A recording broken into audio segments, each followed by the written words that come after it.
Good morning and welcome to this morning's reflection, and I'm glad that this morning we're here together again. And so come on in, come and join me, and let's sit down together and give some time and some space to those things that are so important in life, those things that we call spiritual. You know, we all have schedules that we have to keep, don't we? We all have things that must be done by this date and by that date. But if we want to live life at a pace that is life-giving, then it is helpful to aim to be where we are supposed to be earlier than required. This means that we are less distracted by the things we have just done.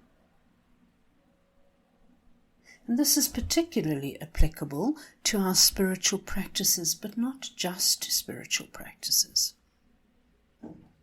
So if we rush from one thing to another, we don't have time to collect ourselves.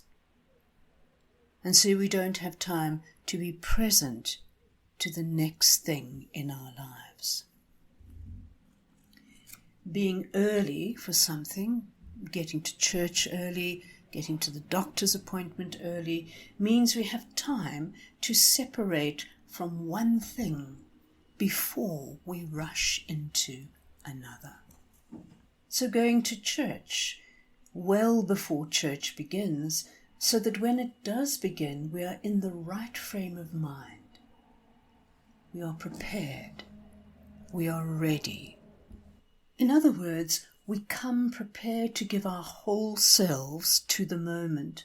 This is an exercise of consciousness. It means not running in and out of an event just to prove that I was there. You saw me, I was there. We need to stop. We need to collect our hearts and our minds before we begin something new. We cannot move from one thing to another with a scattered mind and a scattered heart. We go to the next thing, but we go willing to give of our best, and we can't do that if we haven't had time to stop and prepare. We must give our whole selves to the spiritual meaning of this moment. This is about living consciously whatever we do and whoever we are.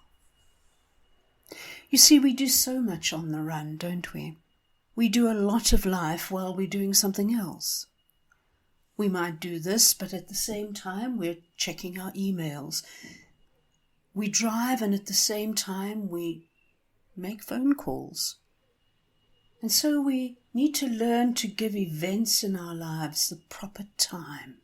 We need to give ourselves time to grieve the loss of those who have died.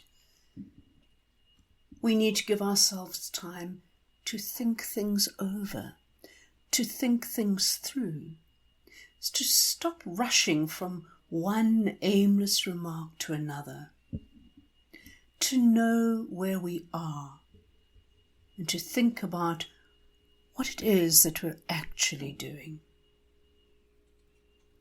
We are here, moment by moment, to create our lives. We are not living scripted lives.